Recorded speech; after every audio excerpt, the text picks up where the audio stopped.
As push for automatic qualification to the 2023 Cricket World Cup continues today at the Mangaung Oval in Bloemfontein. South Africa taking on the world champions England in the second of 3 ODI matches.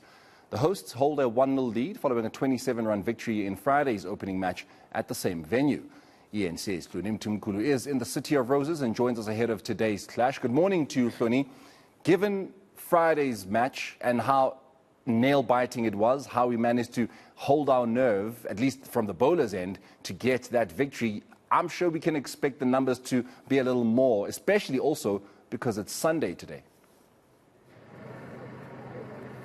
Right, good morning, Morena. So we were told that on Friday there were 6,000 to 7,000 spectators that came to attend that first ODI here at the Mangaung Oval. And of course, the Proteas did the city of Bloemfontein, Mangaung, a favor by winning that first ODI, because now, as you said, it's a Sunday, so people can come out. And of course, it now leaves the series more uncertain. So fans will want to come out here and to see whether the Proteas can actually get that second win and win the series. And of course, you still have the third ODI coming up on Wednesday. But I'm hoping I can see a few spectators that are coming.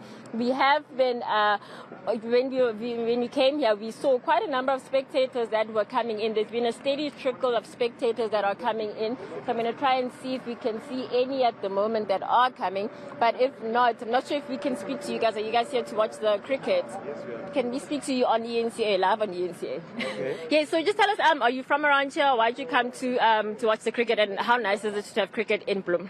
It's very nice to have cricket in Bloemfontein, and the atmosphere is very nice, and for tourism as well, it's very good for us. So we appreciate that we at least hosting one of the national teams playing in our city. Yes. And the fact that the Proteas won obviously on Friday would have been a good result, because now people will be excited to come out on Sunday, right? Yes, people will be here. They are already here down there, and because we won on Friday, and it's a good game again today on Sunday, so we are looking forward to a great game. And yeah, just in terms of the result, what are you hoping will happen today? With the results, look, on Friday we won by 27 runs, and if we can do another 27 runs, 30 runs, that will be awesome for us, because we're going to Kimberley on the 1st of February. Okay, lovely. Thank you. Thanks a lot. So, yeah, Morena, so there's a bit of excitement. There's a slowing down in terms of the fans that are here, but earlier on there had been quite a number that were coming in. So I am going to throw back to you just as we wait for more fans to come in. Now, I mean, just what did we hear, Hloni, from the captain and the head coach? I mean, obviously this is in the build-up to today's match, the post-match, and what their thoughts are about that first match, but most importantly, what they're thinking they would do with the team that's playing today. The team sheet is out. A couple of changes made with the bowlers, including the dropping of the man of the match in the last game, Sisanda Makala. So they've made some changes, but what were they saying in the build-up to the game?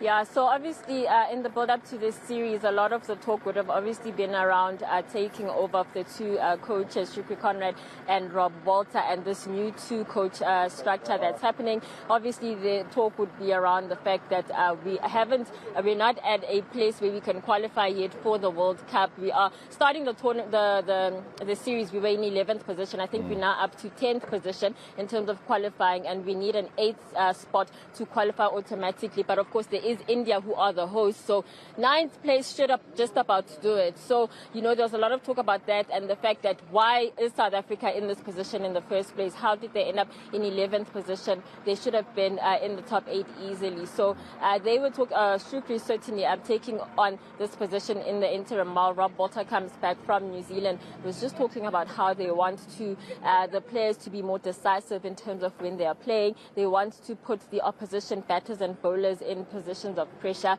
They want that when they are playing themselves and batting and bowling, that they are able to be more decisive in terms of what they do, be more aggressive in terms of the decisions that they make. In terms of the actual qualification, both Shukri and Temba did say that, they are aware of it. Of course they are. It's very obvious, but that there's no pressure per se on the players to say you have to qualify, because they know the situation is what it is. So, they know the situation. They're not really thinking about it. And Rassi also said the same same thing, and he was a Centurion on Friday. He also said that they're not thinking too much about qualification. So I guess they're just kind of sticking to their processes, taking each match as it comes, and hoping that if they do the right things, that the results will back themselves up. All right, we've got a 10 o'clock start, Hloni. That's in about 4 minutes' time. So we're going to let you and the camera guys get into the Mangaung Oval to just get yourselves settled in. And I'm sure we'll catch up with you a little later on in the day as the match does start at the moment. That is ENCA's reporter, Hloni Timkulu, just joining us, of course, from the Mangaung Oval. That's where the second one-day international match between the Proteas and the world champions England is happening.